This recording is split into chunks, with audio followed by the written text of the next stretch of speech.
So what names do you look for to kind of contribute to that going into this Wisconsin game? Well, I mean, definitely what with Jackson saying Richard Young. Honestly, though, the whole running back room. I would like to see the entire running back room get involved because clearly we're not running a singular back, main operation where the starting guy is getting 65, 70% of the carries and then everybody else. We're seeing Richard Young. We're seeing Daniel Hill. We're seeing Washington. We're seeing a lot of guys get involved. So I'm okay with all of them contributing and all of them getting yards and getting big numbers. That's fine with me. You would like to see, I guess, someone emerge in Jam Miller's absence. I still am a believer that when Jam Miller comes back healthy, that he's our guy and he's going to play more than the rest once he comes back and if he's 100%. But as of now, we're running I don't even know a lottery machine at running back. It's just every down at someone else. So if someone stands out, great. But I just want the entire running back room against a quality opponent, especially at least for the D line anyway. Wisconsin's got good defensive linemen. Can we run the ball? Because we're going to see it in the SEC. You might as well get it now. You might as well get used to running the ball well now because we did not establish that outside of Milroe once last season, basically ever. Maybe the Missouri game. Maybe, but other than the Missouri game, and Missouri was in bad shape when we played them, we did not run the ball very well against any good opponent outside of Milroe running everywhere. You don't want that. We need to be able to establish the run. The entire running back room needs to get involved. For receiver, I would like to see anybody but Bernard have a big day. Horton, he was a highly rated guy transferring over, from Miami. He needs to step up more. I know he had a little injury early. And he did have some moments last week, but I would like to see Horton have a big day. Rico Scott, anybody but Bernard, because we know what Bernard's going to do. We know what Ryan Williams can do when he's in. But if you can get that third guy to really step up, really stand out, and you can build that trio of receivers, then, if Horton's not going to be that guy, then like I said, you can have any of our other guys, Cole Adams, Rico Scott, and Mbakwe, anybody else. But I would go with Horton. I would like to see him have a big day. So Isaiah Horton and the whole running back room for me. 100%. Here's the Todd. Let's go. Rico Scott. And Caden Proctor. Be more consistent. Caden Proctor. It's like our offensive line has been better so far, but he's been the worst graded offensive lineman. So more consistency from him. I think I've been giving Caden Proctor the issue the past couple weeks. You said something about the receiving core, man. I honestly, truly believe that this past weekend, I know everybody wants to give Jeremy Bernard his love because he scored, but this receiving core is that hard to defend to where if you look at the distribution and the production, man, this is consistent as far as guys getting opportunities to make plays. I think right now there's such a balance in the offense as far as the play calling.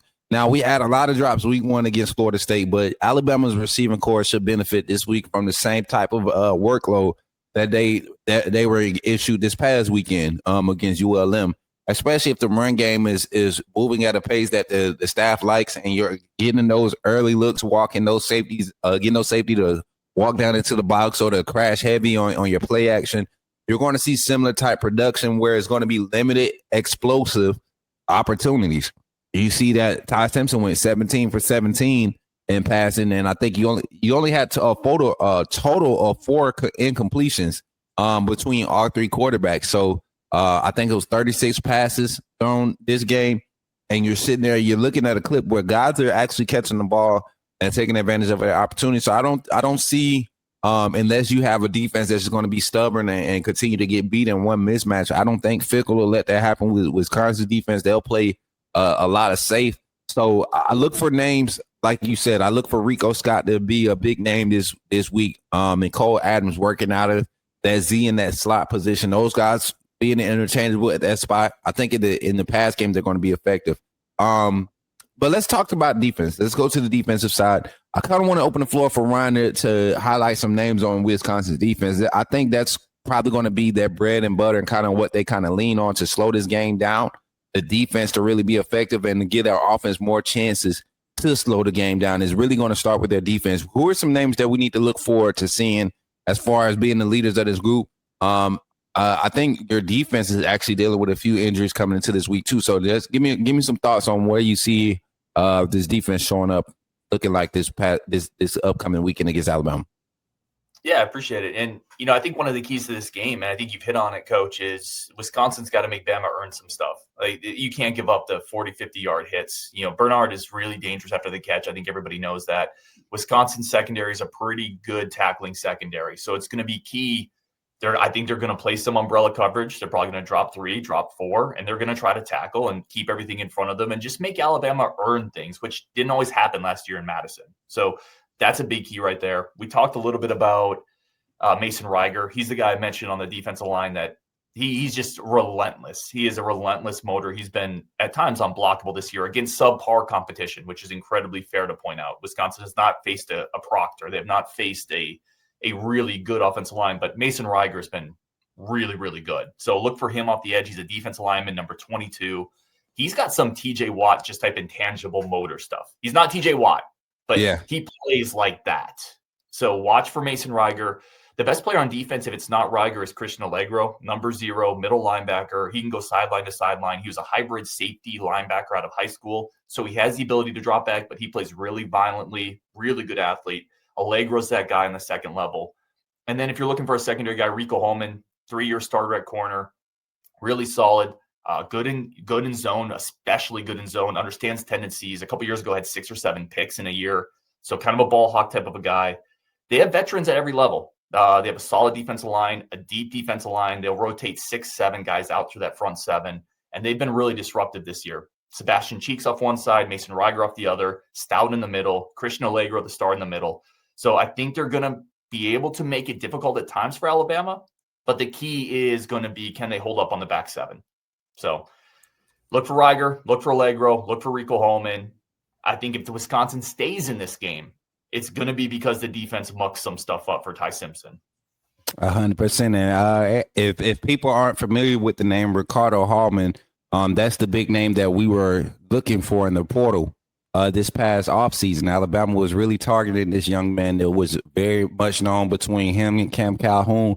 There was a decisive initiative push to get these guys on this roster.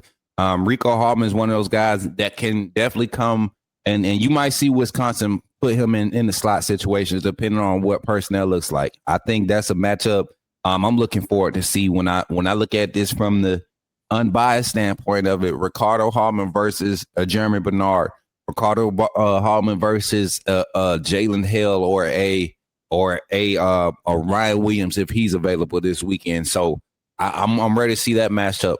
When I look at Alabama's players to look for defensively, I look at names like, and I'm talking about our linebackers once again, Nakai Hill-Green. I look for him and Justin Jefferson, that duo and that pairing of the inside linebacker tandem. I look for that to be the more effective inside linebacker crew that's producing this game. Knowing that Wisconsin is going to pick their spots in the passing game, I think you got to go with your versatility with personnel in this game. And we're very limited in run support and passing when Deontay Lawson is on the field.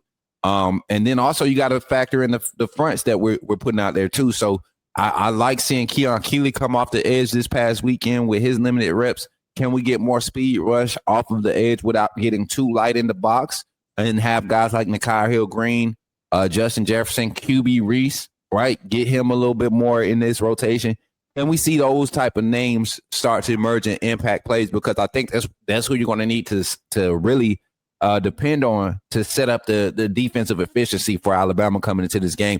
And then, like you said, on the back end, I think this will be one of the games where the eye discipline on the back end, not just seeing the play, but being in phase to make the play is going to be important for Alabama, because like we saw in week 1 against Florida State, guys getting, overextended, going with the play action or going with the fake handoffs instead of, having that eye discipline with finding and tracking the ball. And then also our leverage, having discipline to maintain the proper leverage when in pursuit of the ball, to force the play back inside when it's on the ground, or even in our pre-snap alignment in our leverage, making sure that in your 4 wide sets, your outside corners, if they're going to have inside leverage, let's bump them up so they can stay in phase, get in the pocket early so you can use the sideline as a defender. Those small things like that, I think, are going to be key for Alabama to have success early on in this game. And when you look at names like Ejon Lee, who's going to get a lot of reps, a true freshman, his physicality is going to be able to help this run support on the edge. Guys like Drake Kirkpatrick when he's back in the game. Keon Sapp, the way that they played in the box this past weekend against Monroe, I think that's going to be, those are some key names that you're going to be listening out for coming into this game as far as being effective for Alabama's defense in this matchup.